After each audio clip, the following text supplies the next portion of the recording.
Bonjour à tous. Dans la dernière séance de ce chapitre, le chapitre 1, on va essayer de voir les intégrales d'une fonction trigonométrique, c'est-à-dire comment calculer une fonction i qui est de la forme f de cos θ sin θ sur l'intervalle 0 de pi. Et aussi, on va voir comment on peut intégrer entre moins l'infini et plus l'infini f de x exponentielle moins iqx dx. Et ça, c'est quoi? C'est la transformée de Fourier de la fonction f de x au point q. Donc, on va essayer de voir comment appliquer le théorème de Résilius pour calculer ces types d'intégrales. Et on commence par l'intégration des fonctions trigonométriques de type i égale l'intégrale entre 0 et 2 pi de f de cos θ sin θ d θ. Donc, pour calculer cette intégrale-là, il y a des intégrales qui sont difficiles. Et pour les intégrales difficiles, on peut utiliser le théorème des résidus. Et comme on va voir dans la suite. Donc, on commence, on pose par z égale exponentielle iθ. Et exponentielle iθ, c'est cos θ plus i sin θ. Donc, qu'est-ce que ça veut dire? Ça veut dire que z bar sera égal exponentielle moins θ. Et exponentielle moins θ, c'est 1 sur exponentielle iθ. Et 1 sur exponentielle iθ sera égal à 1 sur z. Donc, si z égale exponentielle iθ, alors z bar sera exponentielle moins iθ et sera égal aussi à 1 sur z. Alors, on aura, comme on a vu dans la première partie du cours, le cos θ sera égal z plus z bar sur 2. Et aussi, ça sera égal z plus 1 sur z sur 2, car z bar égale à 1 sur z. Et si on simplifie, ça sera égal à z au carré plus 1 sur 2z. La même chose, on sait que le sinus de θ, c'est égal à z moins z bar sur 2i, avec z bar égale 1 sur z. Donc, ça sera égal à z moins 1 sur z sur 2i. En simplifiant cette écriture-là, ça sera égal à z au carré moins 1 sur 2iz. Donc, on peut remplacer le cosinus et le sinus en fonction de z. Et maintenant aussi, on voit, et puisque d de z, c'est égal à la dérivée de exponentielle iθ. C'est égal, et la dérivée de exponentielle iθ, c'est i exponentielle iθ d de θ. Avec exponentielle iθ, c'est égal à d. Donc, il va rester iz d de z. iz d de θ. Qu'est-ce que ça veut dire? Ça veut dire que d de z égale à iz d de θ. Donc, d de z sur iz sera égal à d θ. Et puisque θ varie sur l'intervalle 0 de pi, alors z qui est égal à exponentielle iθ va parcourir le cercle de centre 0 et de rayon 1 orienté dans le sens positif. C'est-à-dire, si le θ varie entre 0 et 2 pi, le z qui est égal à exponentielle iθ va varier sur le cercle C+, c'est-à-dire de centre 0 et de rayon 1 orienté dans le sens positif. C'est-à-dire, si θ égale à 0, on est sur le point 1. Et si θ égale à pi sur 2, exponentielle i pi sur 2, c'est égal à i. Et si θ égale à pi, exponentielle i pi sera égal à moins 1, et ainsi de suite, et exponentielle de pi sera égal aussi à 1. Donc, si le θ varie entre 0 et 2 pi, Z qui est égal à exponentielle Iθ va parcourir le cercle de centre 0 et de rayon 1 orienté dans le sens positif, c'est-à-dire le sens contraire des aiguilles d'une montre. C'est-à-dire, lorsque θ varie entre 0 et 2π, le Z qui est égal à exponentielle Iθ va parcourir le cercle de centre 0 et de rayon 1 orienté dans le sens positif, et on en déduit que l'intégrale entre 0 et 2π de f de cos θ sin θ dθ, c'est égal à l'intégrale sur le cercle de centre 0 et de rayon 1 orienté dans le sens positif de f. Le cosinus de θ c'est égal à z au carré plus 1 sur 2z, et le sinus de θ sera égal à z au carré moins 1 sur 2iz. Et d de θ sera égal à dz sur iz.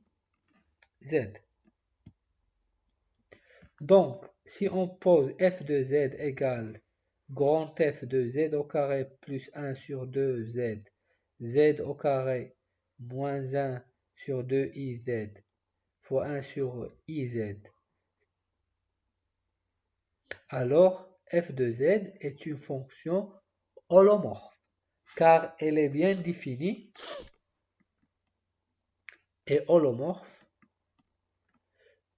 sur l'ensemble des nombres complexes C moins les singularités, car on doit essayer de chercher les singularités. ZI avec les ZI sont les points singuliers pour I allant de 1 jusqu'à k de la fonction f de z, car ça, c'est une fonction de z qui peut s'écrire sous la forme f de z. Alors, d'après le théorème des résidus, qu'est-ce qu'on a? On a I qui est l'intégrale sur le cercle orienté dans le sens positif de grand F de z au carré plus 1 sur 2z, z au carré moins 1 sur 2iz, fois d de z sur iz. Avec ça, c'est f de z, c'est l'intégrale sur le cercle de centre 0 et de rayon 1 orienté dans le sens positif de f de z dz. C'est égal à 2i le résidu de f de z au point z égale à zi. Avec les zi, ce sont les points singuliers de f qui sont à l'intérieur du cercle C+. Donc, si on a des points zi qui est à l'intérieur, on calcule les résidus. Si elle est à l'extérieur du cercle de centre 0 et de rayon 1, on ne calcule pas le résidu. Maintenant, calculer la valeur de l'intégrale. Donc, on a terminé ici. Et maintenant, qu'est-ce qu'on va voir? On va voir une application. C'est-à-dire, calculer la valeur de l'intégrale I égale l'intégrale entre 0 et 2π de cos θ sur 2 plus cos θ d de θ. Donc, cette intégrale-là, ce n'est pas facile à calculer, car on ne sait pas quelle est la primitive de cette fonction-là. Donc, qu'est-ce qu'on va faire? On va essayer d'appliquer le théorème de résidus et la méthode qu'on vient de voir pour calculer les fonctions trigonométriques. Donc, la question, calculer la valeur de l'intégrale entre 0 et 2π de cos θ sur 2 plus cos θ d de θ. Donc, on pose, comme on a vu, z égale exponentielle Iθ. Alors, cos θ sera égal exponentielle Iθ plus exponentielle moins Iθ sur 2 égale à exponentielle Iθ plus 1 sur exponentielle Iθ sur 2 égale à z plus 1 sur z sur 2 égale à z au carré plus 1 sur 2z. Et d de z c'est égal à I exponentielle Iθ d de θ, car z c'est égal à exponentielle Iθ. Donc d de z sera égal à I exponentielle Iθ dθ égale à iz d de θ. Alors, d de θ sera égal à d de z sur iz. Donc, on vient de calculer, on vient d'écrire le cos θ en fonction de z, et on vient d'écrire d de θ en fonction de z. Et maintenant, lorsque θ varie entre 0 et 2π, la variable z égale exponentielle iθ va parcourir le cercle de centre 0 et de rayon 1 orienté dans le sens positif. C'est-à-dire ce cercle-là, de centre 0 et de rayon 1 orienté dans le sens positif. Donc on aura I qui est égal à l'intégrale entre 0 et 2π de cos θ sur 2 plus cos θ de θ. On va remplacer cos θ par z au carré plus 1 sur 2z. Donc ça sera égal à z au carré plus 1 sur 2z, le tout sur 2, plus le cos θ qui va devenir z au carré plus 1 sur 2z. Et d de θ, on a déjà calculé que c'est égal à d de z sur iz. Donc on a remplacé d de θ par dz sur iz. Et lorsque le θ parcourt l'intervalle 0 de π, le z va varier sur le cercle de centre 0 et de rayon 1 orienté dans le sens positif. Maintenant, on va essayer de simplifier. On a 2 plus z au carré plus 1 sur 2z sera égal à 4z plus z au carré plus 1 sur 2z. Et en simplifiant 2z avec 2z, il va nous rester que I, ça sera égal à l'intégrale sur le cercle de centre 0 et de rayon 1 orienté dans le sens positif de z au carré plus 1 sur z au carré plus 4z plus 1 fois d de z sur iz. Maintenant, on va proposer que f de z c'est égal à z au carré plus 1 sur iz multiplié par z au carré plus 4z plus 1. Et qu'est-ce qu'on va faire? On va essayer de chercher quels sont les pôles de cette fonction f de z. Donc, z au carré plus 4z plus 1 égale à 0. Donc, delta c égale à b au carré moins 4ac. Avec b égale à 4. Donc, delta sera égal à 16 moins 4. Donc, il sera égal à 12. Et 12, ça sera 2 racines de 3, le tout au carré. Donc, z1, ça sera moins b, ça veut dire moins 4, plus racine de delta sur 2, c'est-à-dire moins 4 plus 2 racine 3 sur 2, et ça sera égal à moins 2 plus racine 3. Et z2 sera égal à moins b moins delta sur 2a. Donc ça sera moins 4 moins 2 racine de 3 sur 2. Donc moins 2 sur 2, moins 4 sur 2, c'est moins 2. Et moins 2 racine de 3 sur 2, c'est moins racine de 3. Donc Z1, c'est égal à moins 2 plus racine 3. Et Z2 égale à moins 2 moins racine 3. Alors, Z au carré plus 4Z plus 1 sera égal à Z moins Z1 fois Z moins Z2.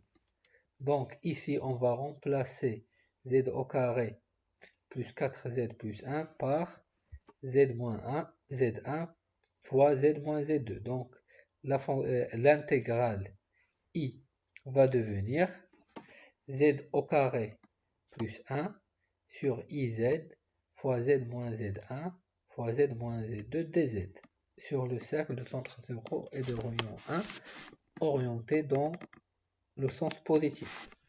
Donc, d'après cette fonction, combien on a de pôles? On a 3 pôles. Le premier pôle, c'est z égale à 0. Car si vous remplacez z par 0, on aura 1 sur 0. C'est une forme indéterminée. Donc, le premier pôle, c'est z0 égale à 0. Le deuxième pôle, c'est z1 avec z1 égale à moins 2 plus racine 3. Et le troisième pôle, c'est z2 avec z2 égale à moins 2 moins racine de 3. Donc on pose f de z égale à z au carré plus 1 sur iz fois z moins z1 fois z moins z2 est une fonction holomorphe sur c moins z0 qui est égal à 0 moins z1 moins z2. S, le cercle de centre 0 et de rayon 1 orienté dans le sens positif est inclus dans le plan complexe C moins Z0, Z1 et Z2, avec Z0 qui est égal à 0 appartient à l'intérieur du cercle, Z1 appartient à l'intérieur du cercle. Pourquoi Z1 appartient à l'intérieur du cercle? Car Z1 c'est égal moins 2 plus racine de 3. Et moins 2 plus racine de 3 va être exactement ici. Il est inférieur à 0 et il est supérieur à moins 1. Donc ici, Z0 égale à 0. Ici, ça sera Z1 égale à moins 2 plus racine 3. Et moins 2 moins racine 3 qui est Z2, il sera à l'extérieur. Donc Z0 et Z1 qui sera ici seront à l'intérieur. Et Z2 qui est moins 2 moins racine 3 sera à l'extérieur du cercle. Donc Z1 et Z0 appartiennent à l'intérieur du cercle de centre 0 de rayon 1 orienté dans le sens positif et Z2 n'appartient pas à l'intérieur du cercle de centre 0 et de rayon 1 orienté dans le sens positif. Alors d'après le théorème de Résidus, qu'est-ce qu'on a? On a l'intégrale de f de z dz sur le cercle de centre 0 et de rayon 1 sera égale à 2i pi la somme des résidus qui sont à l'intérieur, c'est-à-dire la somme des résidus de f de z au point z0 plus la somme des résidus de f de z au point z1 qui est égal à moins 2 plus racine 3. Donc, qu'est-ce qu'on va faire? Si on calcule le résidu de f de z au point z0 et de f de z au point z1, on aura terminé. On a z0 égale à 0 est un pôle simple, car c'est iz à la puissance 1. Donc z c'est un pôle d'ordre 1. Z0 égale à 0 est un pôle d'ordre 1 de la fonction f de z. Alors, le résidu de f de z au point z0 égale à 0, c'est quoi? C'est la limite lorsque z tend vers z0 de z moins z0 f de z. Et on remplace z par 0. Donc, ça sera la limite lorsque z tend vers 0. Z moins z0, c'est z fois f de z. Donc, le z va se simplifier avec le z et il va rester seulement i. Donc, ça sera la limite lorsque z tend vers 0 de z au carré plus 1 sur i z moins z0, z moins z1 fois z moins z2. Donc, si on remplace z par 0, z au carré plus 1 sera égal à 1. Ici, il va rester i. Et ici, ça sera, donc, et ici, il va rester moins z1 moins z2. Moins z1, ça sera 2 moins racine de 3. Et moins z2, ça sera 2 plus racine de 3.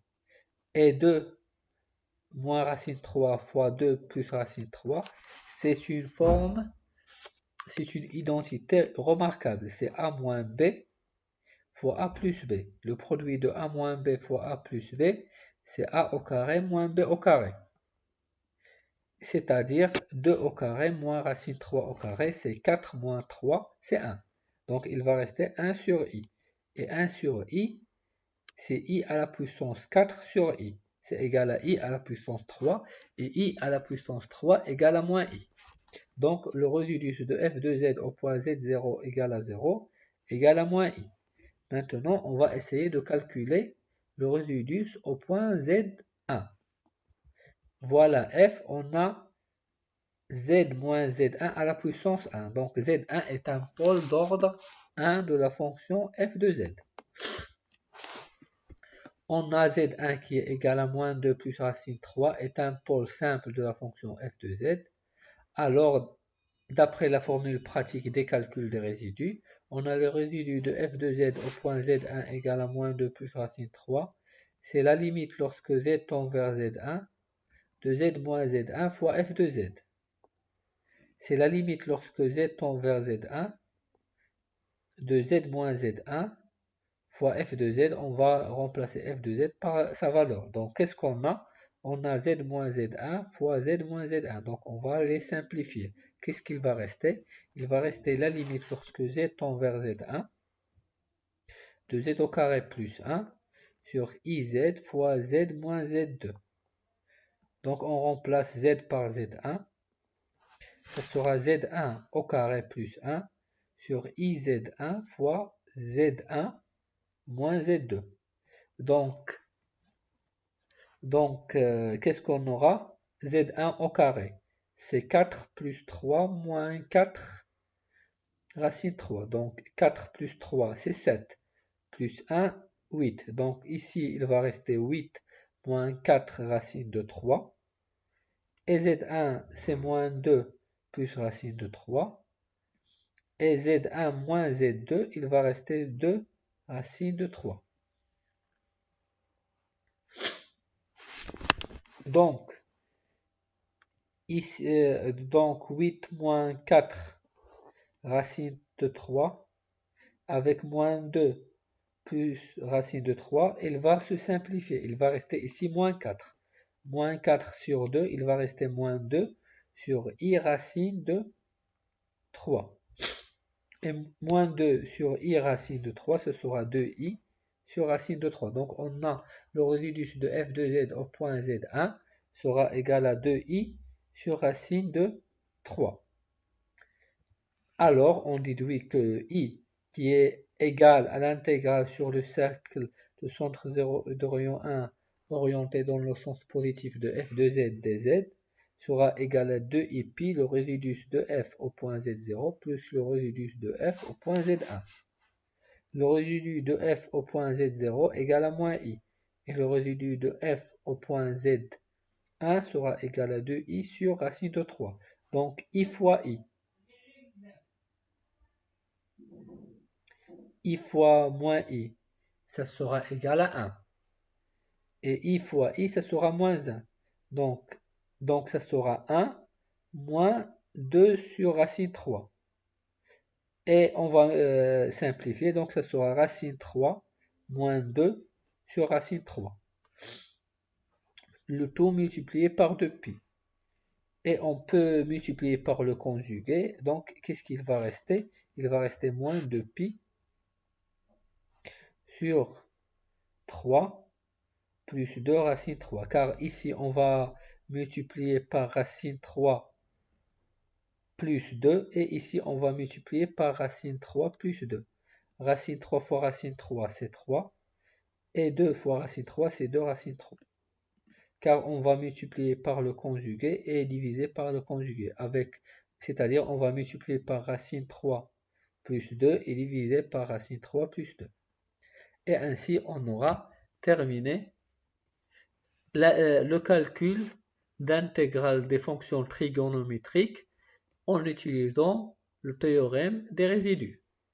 Dans la deuxième partie de cette séance, on va essayer de voir comment appliquer le théorème des résidus pour calculer les intégrales de type l'intégrale entre moins l'infini et plus l'infini de f de x exponentielle moins iqx dx.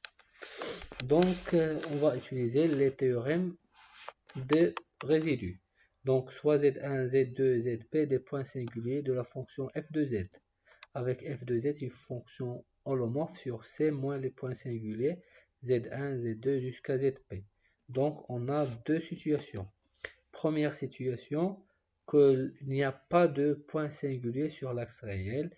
Et deuxième situation, il y a des points singuliers sur l'axe réel.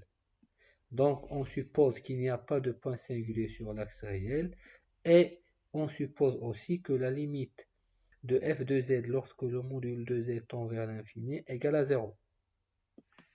Et on va voir ça. Donc, deux hypothèses dans le premier cas. Pas de point singulier sur l'axe réel. Et deuxième hypothèse, que la limite de f de z lorsque le module de z tend vers l'infini est égal à 0. Donc, si Q supérieur à 0, c'est-à-dire, puisqu'on va calculer l'intégrale entre moins l'infini et plus l'infini f de z ou f de x exponentielle iqx dx, si Q est positif. Donc, si le Q est positif, on pose grand gamma R égale moins R union le demi-cercle supérieur avec le demi-cercle supérieur de centre 0 et d'orion R assez grand. C'est-à-dire, c'est quoi assez grand? C'est-à-dire que R est supérieur au max des modules de ZK. Avec les ZK sont les points singuliers de F qui se trouvent dans le demi-plan supérieur. Donc, voilà le plan complexe. Voilà le demi-plan supérieur. Donc, c'est ça le demi-plan supérieur. On suppose que R est supérieur au module de Z1, Z2 jusqu'à ZP. C'est-à-dire qui est supérieur strictement au max de tous les modules. C'est-à-dire que Z1 sera à l'intérieur du demi-cercle et Z2 jusqu'à ZP, tous ces points singuliers seront à l'intérieur du demi-cercle supérieur, tel que l'imaginaire de Z est positif. Alors, d'après le théorème des résidus, on peut facilement voir que l'intégrale entre moins l'infini ou l'intégrale entre moins R et R de f de x exponentielle EQX dx sera égale à 2i pi la somme des résidus de f de z exponentielle EQZ au point zk pour k allant de 1 jusqu'à p avec l'imaginaire de z est positif, moins l'intégrale sur le demi-cercle supérieur de f de z exponentielle iz dz. D'abord, qu'est-ce qu'on a? On a d'après 2 la limite lorsque le module de z tend vers l'infini de f de z égale à 0. Alors, la limite lorsque r tend vers l'infini de l'intégrale sur le demi-cercle supérieur de f de z exponentielle iqz dz, on va remplacer z par r exponentielle iθ. Donc, ça sera l'intégrale de f de r exponentielle iθ. Donc, lorsque r tend vers l'infini, f de r exponentielle iθ va tendre vers 0 d'après la condition 2. Et puisque z sera remplacé par r cos θ plus ir sin θ, donc r cos θ multiplié par iq, ce sera iq r cos θ. Et ir sinus θ multiplié par i, ça sera moins qr sinus θ. Donc le module de exponentielle ir le module de exponentielle i qr cos θ sera égal à 1. Et le module de exponentielle iθ égal à 1. Qu'est-ce qu'il va nous rester? Il va nous rester exponentielle moins qr sin θ fois ir. Lorsque r tend vers l'infini, exponentielle moins qr sin θ va tendre vers 0, multiplié par ir, et puis ça va tendre aussi vers 0. Pourquoi? Car l'exponentielle est toujours plus fort que le polynôme. Donc, exponentielle moins q r sin θ fois ir va tendre vers 0. Exponentielle iθ est bornée car le module est égal à 1. Et exponentielle iqr cos θ est bornée car le module est égal à 1. Et f de r exponentielle iθ aussi va tendre vers 0 d'après l'hypothèse 2. Donc la limite lorsque r tend vers l'infini de l'intégrale entre 0 et 2π de f de z exponentielle iqz d de z va tendre vers 0 lorsque r tend vers l'infini. Et qu'est-ce qu'il va rester? Donc cette quantité va tendre vers 0 lorsque r tend vers l'infini. Et lorsque r tend vers l'infini, cette intégrale sera égale à l'intégrale entre moins l'infini et plus l'infini. Ainsi, qu'est-ce qu'on aura? On aura q, f de q égale l'intégrale entre moins l'infini et plus l'infini f de x exponentielle moins eq de x dx, qui est la limite lorsque r tend vers l'infini de l'intégrale entre moins r et r f de x exponentielle EQX dx. Et ça sera égal 2π la somme des résidus des points singuliers zk tels que l'imaginaire de z est supérieur à 0 des résidus de f de z exponentielle EQZ au point zk. Donc, si on calcule les résidus, on va en déduire la valeur de l'intégrale de la fonction entre f de x exponentielle moins EQ de x entre moins l'infini et plus l'infini. Maintenant, on va essayer de voir la deuxième situation, c'est-à-dire si Q est négatif. Un calcul, donc si Q est négatif, de la même façon, on peut calculer l'intégrale entre moins l'infini et plus l'infini f de x exponentielle EQX dx. Et pour cela, on va essayer de considérer le demi-cercle supérieur. Donc, on va considérer le circuit suivant, R moins R union le demi-cercle inférieur, gamma R plus. Alors, ça sera R moins R union le demi-cercle inférieur, c'est-à-dire que θ va varier entre pi et 2π. Donc, en utilisant le théorème des résidus, on aura l'intégrale sur le demi-cercle inférieur de f de z exponentielle EQZ plus l'intégrale entre R et moins R de f de x exponentielle EQX dx. Et on sait que l'intégrale entre R et moins R, c'est moins l'intégrale entre moins R et R, f de x exponentielle EQX dx sera égal à 2π la somme des résidus pour les points singuliers de f exponentielle EQZ qui se trouvent dans la partie inférieure du plan complexe. Alors, en faisant tendre R vers plus l'infini, comme on a fait pour la première partie, on sait que le sinus est positif si θ est compris entre 0 et π. Et puisque nous maintenant on travaille sur le demi-cercle inférieur, alors θ va varier entre π et 2π. Donc le sinus de θ sera négatif. Et de la même façon, on peut montrer que l'intégrale sur le demi-cercle inférieur de f de z exponentielle EQZ dz va tendre vers 0 lorsque le module de z qui est R va tendre vers l'infini.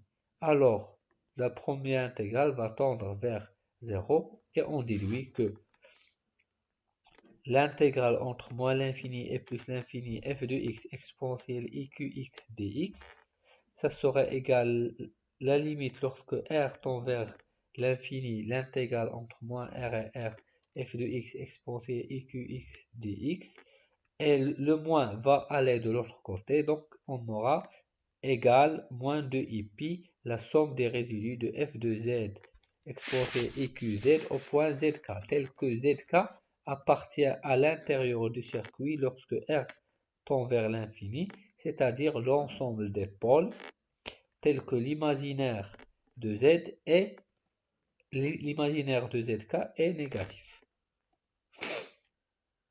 Et maintenant, on va essayer de voir la deuxième situation.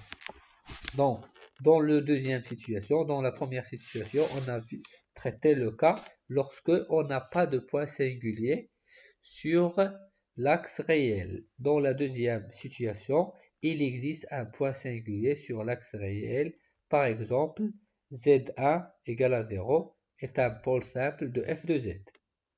Alors, on va considérer le circuit gamma R égale moins R moins petit r, union gamma R moins, union R grand R, union gamma R plus.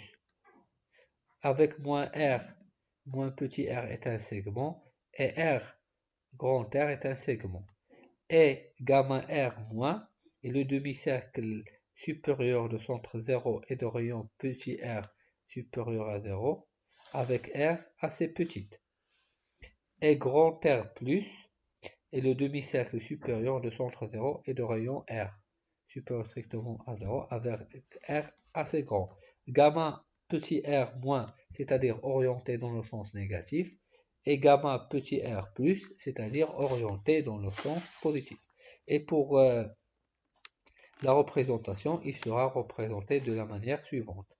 Moins grand R moins petit r, union le demi-cercle supérieur de centre 0 et de rayon petit r orienté dans le sens négatif, c'est-à-dire le sens des aiguilles d'une montre, union le segment petit r grand R, union le demi-cercle supérieur de centre 0 et de rayon grand R orienté dans le sens positif. C'est-à-dire que gamma R plus, c'est égal au segment moins R moins petit r, union le demi-cercle supérieur orienté dans le sens négatif, c'est-à-dire le sens des aiguilles d'une montre, union le segment R grand R, union le demi-cercle supérieur, le centre 0 est de rayon grand R orienté dans le sens positif, avec petit r assez petite et grand R assez grande. Donc, on a l'intégrale sur gamma R moins, c'est moins l'intégrale sur gamma R plus de f de z exponentielle i qz dz. Et on peut montrer que lorsque petit r tend vers l'infini, l'intégrale sur gamma R moins de f de z exponentielle i qz dz sera égale à moins la limite lorsque r tend vers 0 de l'intégrale sur gamma R plus de f de z exponentielle i qz dz, et ça sera égal i pi résidus de f de z au point z égale à 0. Donc, le premier sur l'intégrale sur gamma R sur le demi-cercle supérieur gamma R plus, la limite va tendre vers 0, et sur le petit demi-cercle supérieur, l'intégrale sera i pi le résidus de f de z au point z égale à 0. Donc, il va nous rester seulement que l'intégrale sur le segment moins r moins petit r plus le segment plus l'intégrale sur le segment petit r grand R de f de z exponentielle i qx dx sera égal à i pi résidus de f au point z égale à 0 plus de i pi la somme des résidus de f de z exponentielle i qz au point zk, tel que l'imaginaire de z supérieur à 0, car on travaille pour le demi-plan supérieur de C. De la même façon, si Q est négatif, en utilisant le demi-cercle inférieur, et de la même méthode, on peut montrer que l'intégrale sera égale à moins i pi le résidus de f de z au point z égale à 0 plus moins de i pi la somme des résidus de f de z exponentielle iq de z au point zk pour les points singuliers avec l'imaginaire inférieur à 0. Dans le cas où q égale à 0, on doit supposer que z fois le f de z va tendre vers 0 quand le module de z tend vers l'infini. Et on peut obtenir la valeur de l'intégrale entre moins l'infini et plus l'infini de f de x dx de deux façons différentes. La première façon, c'est-à-dire en utilisant le demi-cercle supérieur, et ainsi la valeur sera i pi résidus de f de z au point z égale à 0 plus de i pi l'ensemble des résidus de f de z au point zk pour tel que zk appartient au demi-plan supérieur, c'est-à-dire l'imaginaire de z est supérieur à 0, ou soit en utilisant le demi-cercle inférieur. Et si on utilise le demi-cercle inférieur, qu'est-ce qu'on aura? On aura que cette intégrale sera égale moins i pi le résidus de f au point z0 moins 2 i pi la somme des résidus qui appartient au demi-plan inférieur de f de z au point zk. Et on remarque qu'on aura la même valeur, et cette valeur, c'est l'intégrale entre moins l'infini et plus l'infini de f de z dx. Et ça, c'est la transformée de Fourier de f au point q égale à 0. Et maintenant, on va essayer de faire un petit exemple. Donc, nous voudrons essayer de calculer l'intégrale entre moins l'infini et plus l'infini f de x fois exponentielle iqx dx. On voudrait essayer de calculer cette intégrale-là. On peut remarquer que f de z va tendre vers 0 lorsque le module de z tend vers l'infini, et de plus, on a z fois f de z va tendre vers 0 quand le module de z va tendre vers l'infini. De plus, on a un f de z qui est égal à 1 sur z au carré sera égal à z moins i fois z plus i. Et une fonction holomorphe sur le plan complexe, moins i et moins i. Et on a les singularités n'appartiennent pas au l'axe réel. Donc on est dans la première situation, c'est-à-dire il n'y a pas de point singulier sur l'axe réel. Alors on va appliquer la première situation, c'est-à-dire on peut utiliser soit le demi-cercle supérieur et soit le demi-cercle inférieur. Donc ici on va utiliser le demi-cercle supérieur et on va utiliser la première situation, c'est-à-dire on prend z0 égale à i est un pôle simple de f de z et on aura l'intégrale entre moins l'infini et plus l'infini de f de z exponentielle iqz, c'est la limite lorsque r tend vers l'infini entre moins r et r de exponentielle iq x sur 1 plus x au carré dx. Et ça c'est quoi? C'est le résidu, c'est 2i pi fois le résidu de iqz sur 1 plus z au carré au point z0 égale à i. Car l'intégrale sur le demi-cercle supérieur égale à 0. D'après Jordan. Et ça serait égal de i pi, la limite lorsque z tend vers i, de p de z sur q' de z. Avec p de z, c'est exponentielle iqz, et q de z, c'est 1 plus z au carré. Donc q' de z, c'est égal à 2z. Et maintenant, on va remplacer z par i. Donc ici, ça sera 2i va se simplifier avec 2i. Et i fois i, c'est moins 1. Donc ça sera exponentielle moins q. Donc on va retrouver pi exponentielle moins q.